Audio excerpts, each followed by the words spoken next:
Ada yang ngomong begini, Habib itu kan ngetop umatnya banyak. Itu karena jualan nasab. Karena ngaku-ngaku keturunan Nabi, jadi banyak ngikut. Ini omongan konyol, saudara.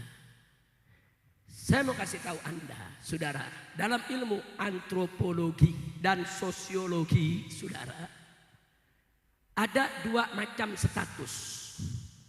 Yang pertama, status kelahiran. Yang kedua, status pencapaian.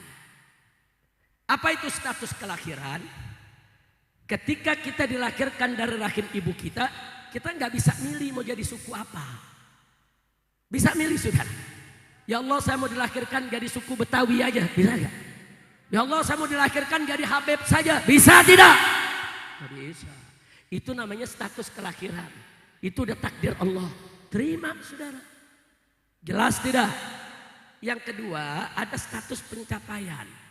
Seseorang itu dapat tingkatan di tengah masyarakat, dapat jabatan bukan karena kelahirannya, tapi karena usahanya.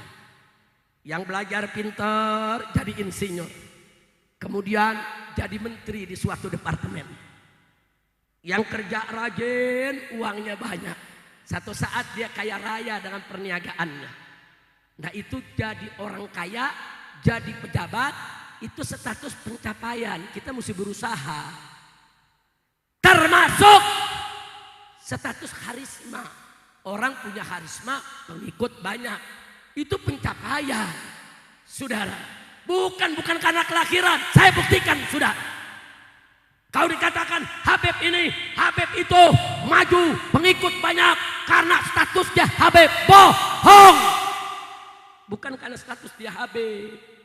Karena status dia berjuang, saudara.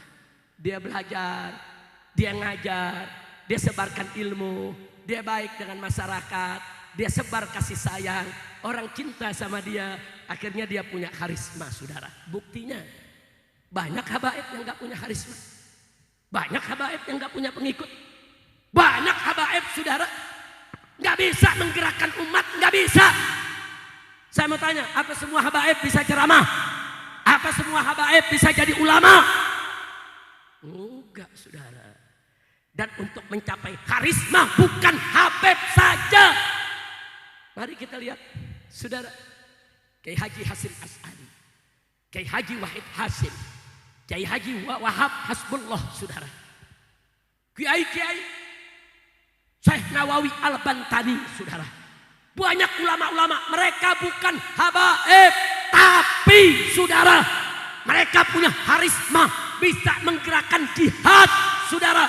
Umat jutaan orang ikut fatwa mereka. Kenapa? Tapi mereka punya ilmu, mereka ngerti agama, mereka punya akhlak, mereka berdakwah, saudara, sehingga mereka punya status dihormati. Betul? Takbir. Jadi soal status pencapaian bukan Habib aja yang bisa. Betul? Betul? Emang dengan modal Habib lu langsung bisa terkenal? Bisa? Emang dengan modal Habib langsung bisa punya pengikut? Bisa? Nah, bisa, saudara. Karena umat punya hati, umat punya akal pikiran, umat bisa melihat mana yang berjuang, mana yang tidak, mana pejuang, mana pecundang, mana baik, mana buruk. Yang baik akan masuk ke relung hatinya, yang baik akan dicintainya, yang baik akan diikutinya. Betul? Jadi udahlah, nggak usah adu domba, saudara. Habib Kiai diadu domba, enggak. Inna akramakum indallahi, orang yang paling mulia di antara kalian adalah orang yang paling bertakwa kepada Allah. Oh, di antara hadir ada yang nanya, Habib, kami orang Indonesia asli, Betawi asli, bisa jadi wali? Gak bisa.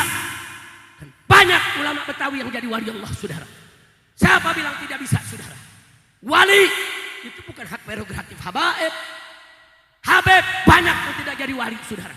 Kiai banyak yang jadi wali. Ini bukan soal Habib atau bukan Habib. Ini soal siapa bertakwa, siapa tidak bertakwa, siapa disayang Allah, siapa tidak disayang Allah. Kira-kira jelas tidak? Nah, begitu kalau sudah jelas begini, saya mau tanya semua. Siap bersatu, siap bersaudara, siap cintai Nabi, siap bela Quran, siap ikut kiai, siap bela ulama, Siap ikut habaib. Takbir. Takbir. Takbir. Sallu ala nabi. Alhamdulillah.